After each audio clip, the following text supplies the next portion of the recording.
여러분 안녕하세요. 반갑습니다. 세계사이버대학 약용건강식품학과 학과장 조연주 교수입니다. 오늘은 여러분들과 식이섬유소에 대해서 한번 이야기해 볼까 합니다. 자, 식이섬유소는 여러분들 잘 알고 계시죠? 특히나 얼마 전부터 굉장히 인기가 있어서 식이섬유소로 만든 음료, 식이섬유소로 만든 여러 가지 즉석 식품까지 나오고 있어요. 그래서 식이섬유소가 굉장히 다양하게 많이 이용이 되는데요. 이것이 한 20년 전만 하더라도 식이섬유소는 영양소를 치질 않았어요. 왜냐하면 이 식이섬유소는 우리 몸 안에서 소화가 될 수가 없어요. 소화효소에 의해서 분해가 되질 않아요. 그렇기 때문에 영양소로 활용이 될 수가 없습니다.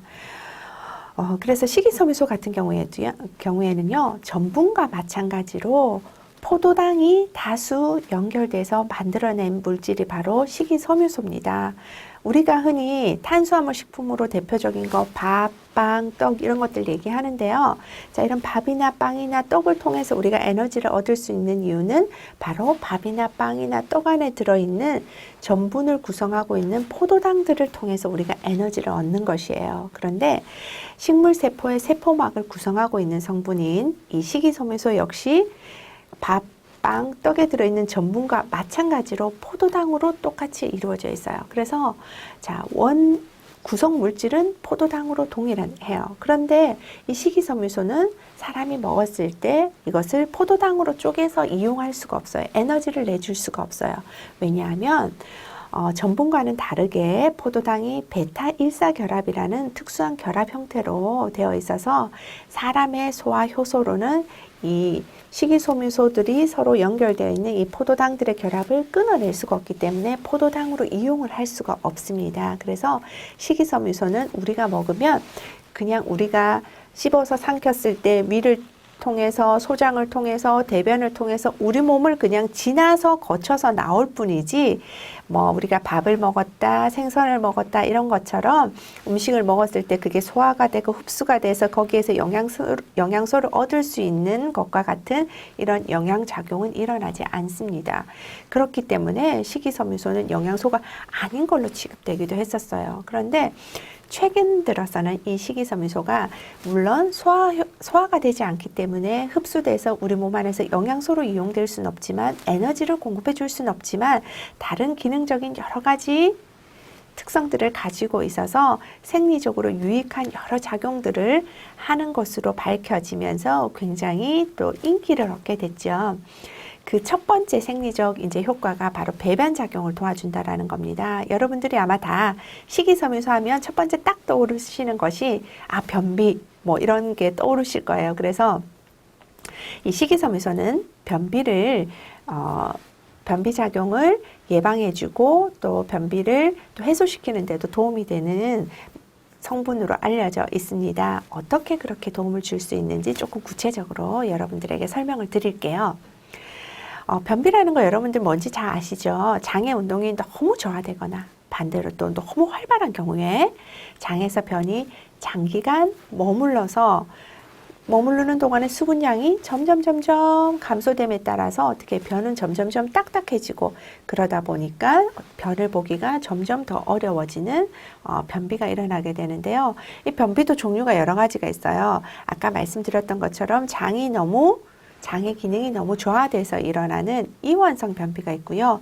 반대로 너무 장의 활동이 활발한 경우에 일어나는 강하게 너무 수축되어 있어서 일어나는 경련성 변비가 있고 이 외에도 염증이나 암 등의 장 질환에 의해서 일어날 수 있는 통과장애 또 신경장애나 특정 질환에 의해서 직장의 배변 반사가 둔해졌을 때 나타날 수 있는 습관성 변비 이런 것들이 있는데 변비에 효과가 있다라고 얘기할 때는 이러한 여러 종류의 변비 중에서도 이완성 변비에 특히 이 식이섬유소가 배변을 도와주는 역할을 할 수가 있습니다. 그렇다면 변비를 치료하기 위해서는 어떤 것이 필요하냐를 간단하게 얘기해 보면요. 일단 첫 번째는 규칙적인 식사입니다. 그래서 다이어트를 하는 많은 여성분들이 가장 먼저 경험하게 되는 곤란함 중에 하나가 이런 변비 증상이거든요. 그래서 변비를 치료하기 위해서는 규칙적인 식사가 첫 번째고요. 그 다음에 또 하나는 충분히 수분을 마셔주는 거, 충분한 수분 섭취가 두 번째, 그 다음 세 번째로 식이섬유질이 많은 식품을 섭취해 주시는 거, 그 다음에 규칙적인 운동을 해 주시는 것이 변비 치료에 도움이 됩니다. 자, 그런데 섬유질이 그러면 배변 작용을 어떻게 도와줄까요? 식이섬유소는 어떻게 배변 작용을 도와줘서 변비를 예방하는 데 효과가 있을까요에 대해서 제가 설명을 드릴게요. 섬유질이 가지고 있는 성분 중에서 수분 보유 능력이라는 능력이 있습니다. 이건 무슨 말이냐면 쉽게 얘기해서 물을 품을 수 있는 성질이에요. 여러분들 이제 스폰지 같은 것들 말랐을 때는 굉장히 또 이렇게 뽀송뽀송한데 그걸 이렇게 물에 집어넣게 되면 어떻게 스폰지 같은 경우에는 물을 흡수하는 능력이 굉장히 뛰어나서 자기 무게의 몇 배의 물을 쫙 흡수를 하게 되죠. 이것처럼 식이섬유소가 수분을 보유할 수 있는 능력이 굉장히 커요. 그래서 수분 보유 능력이 있어서 식이섬유소를 많이 섭취하게 되면 어떻게 해서 이 식이섬유소가 대장 내에서 수분을 많이 보유하고 있게 됨으로 인해서 식이섬유소로 인해서 이 식이섬유소는 몸을 그냥 통과해서 나가는 물질이라고 했죠. 소화가 되지 않고. 그러니까 식이섬유소 자체만으로도 변의 양이 증가하겠죠. 그런데 이 식이섬유소가 또 수분 보유 능력이 있으니까 이 식이섬유소들은 물을 많이 끌어당겨서 자기가 품고 있어요. 그러니까 이 물의 양으로 인해서도 변의 양이 증가하면서 또 변이 딱딱해지지가 않겠죠. 그 다음에 이 식이섬유소가 또 대장 운동을 자극하는 효과가 있어서 대장 운동을 원활히 해주는 효과가 있어서 배변 작용을 용이하게 해줍니다. 그래서 야채나 과일에 들어있는 식이섬유소는요, 자기 몸무게의 거의 30배 정도의 수분을 보유할 수 있는 능력이 있습니다. 그런데 이제 채소나 과일이라고 하더라도 조리된 음식물 중에 섬유소와 발효된 후의 섬유소는 그냥 생과일, 채소 이런 생으로 먹는 것보다는 수분 보유 능력이 떨어져서 배변 작용에 영향을 좀 덜 미칠 수가 있죠. 하지만 우리가 안 먹는 것보다는 훨씬 더 효과적이니까 우리가 그냥 생과일이나 야채 같은 것들을 조금 충분히 드셔주시는 방법, 또 혹시 그렇지 못해서 생과일이나 생야채를 못 드시는 경우에는 조리된 형태나 아니면 발효된 형태로라도 드셔주시면 도움은 된다라는 거 좀 알아두시면 좋겠고요. 두 번째로 이 식이섬유소는요, 혈장 콜레스테롤을 낮춰주는 효과가 있어요. 여러 가지 작용을 통해서 혈장 콜레스테롤을 낮춰주는데요. 우리 몸 안에 들어와서 식이섬유소를 충분히 섭취시켜주게 되면은 이 식이섬유소가 콜레스테롤이 체내에서 흡수되는 걸 방해시켜주고요. 그 다음에 우리 몸 안에서 콜레스테롤을 많이 써버리게 하는 효과가 있어요. 콜레스테롤을 많이 소모하게끔 하는 효과도 있고요.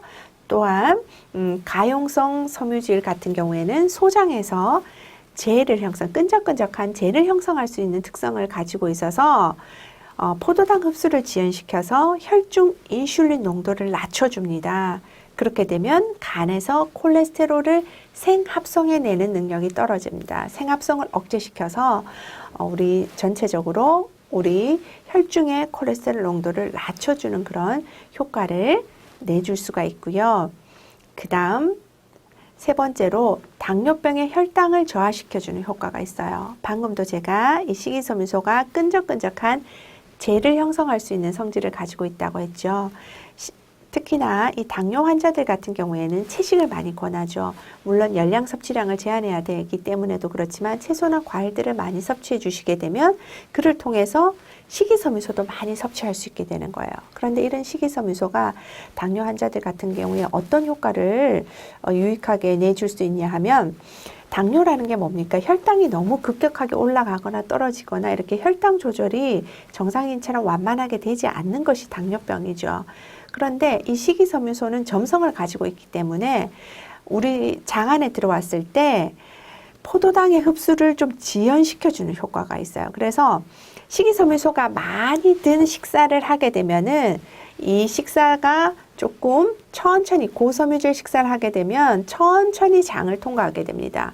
서서히 장을 통과하면서 포도당 흡수가 서서히 일어나게 됩니다. 장의 전반적인 부분을 걸쳐서 서서히 일어나게 되는데 식이섬유소가 아주 부족한 식사를 하게 되면은 소화 흡수 속도가 굉장히 빨라지고요. 그러면서 소장의 윗부분에서 한꺼번에 포도당이 훅 흡수가 되는 그런 효과가 나타납니다. 그래서 식이섬유소를 섭취하면 천천히 장을 타고 내려오면서 조금씩 포도당이 흡수가 되니까 혈당도 천천히 올라가서 갑자기 고혈당이 되는 그런 증상을 막아줘요. 그런데 저섬유질 식사는 갑자기 혈당이 한꺼번에 훅 흡수가 되니까 어떻게 해요? 혈당도 갑자기 확 올라갔다가 또 이것이 확 넘어 올라가니까 어떻게 되겠어요? 또 갑자기 넘치는 당들은 배설이 되니까 갑자기 또 뚝 떨어지는 이런 현상들이 나타날 수가 있어요. 그래서 당뇨 환자들인 경우에는 식이섬유소가 많이 함유되어 있는 채소나 과일 같은 것들을 충분히 식사에 포함시켜 주시면 혈당 조절에도 굉장히 도움이 되겠고요. 자, 네 번째로 이 식이섬유소는요, 네, 대장암을 예방하는 데도 효과가 있습니다. 식이섬유소가 많은 곡류나 과일, 채소는 대장암을 예방하는 데 효과가 있는 것으로 알려져 있지요. 변 중에 담즙산이라는 물질이 직장암 유방 물질로 알려져 있는데 이렇게 고섬유질 식사를 하게 되면요. 장 내에서 변의 양을 증가시킨다라고 했죠. 변의 양을 증가시키기 때문에 즉 어떻게 해요? 암을 유발시킬 수 있는 발암 물질이 들어오더라도 좀 희석시켜주는, 변의 양이 적은 것보다는 많은 경우에 훨씬 더 희석시켜주는 효과가 있고, 또 발암 물질과 직접 결합해 가지고요, 이 발암 물질을 몸 밖으로 또 많이 끌고 나가주는 역할을 하기 때문에 그래서 또 이 발암 물질들을 체외로 많이 배설시켜주는 효과도 있고요. 또 하나는 이렇게 식이섬유소를 많이 섭취하면 변의 양이 늘어나서 변을 자주 이제 빨리빨리 우리 몸 밖으로 내보낼 수가 있다 보니까 이러한 발암 물질들도 오래 머무르는 게 아니라 빨리빨리 몸 밖으로 직장을 통해서 통과하도록끔 만들어주는 효과가 있어서 직장암을 예방하는 데도 이 식이섬유소가 많은 곡류나 과일, 채소류들이 효과가 있습니다. 그리고 또 한 가지는 비만을 예방하는 데도 효과가 있겠죠. 포만감은 주지만 어떻게 해요? 소화 흡수가 안 되기 때문에 열량을 내지 않는다라고 했죠. 그 다음에 또 영양소들의 흡수량을 조금 적게 하는 그런 효과도 있어서 비만인 경우에 또 이 식이섬유소가 유리할 수 있습니다. 그런데 한 가지 조심하실 거는요.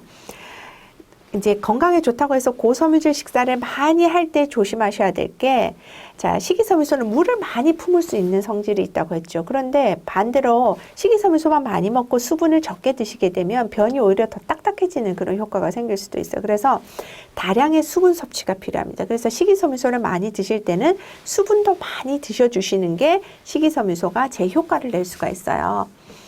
그 다음에 칼슘이나 아연, 철분 등의 무기질과 결합해서 이런 영양소들의 흡수를 방해하는 효과가 있어요. 그렇기 때문에 여러분들이 이제 뭐 칼슘제라든가 빈혈 예방을 위한 철분제 같은 것들 드실 때는 식이섬유소가 많이 든 이제 식사를 하셨을 때는 시간 간격을 조금 두고 이런 영양제나 이런 것들을 드셔주시는 것이 영양제들 흡수를 방해하는 그런 방해 작용을 조금 예방해주는 그런 효과가 있을 수 있겠지요. 자, 이렇게 해서 우리가 오늘 식이섬유소에 대해서 공부를 했습니다. 여러분들도 오늘 저녁 식탁에서 어떤 음식으로 이제 저녁 식사를 하셨는지 모르겠는데요. 자, 신선한 채소와 과일로 여러분들 건강 지키시는 또 하루 되시기를 바랍니다.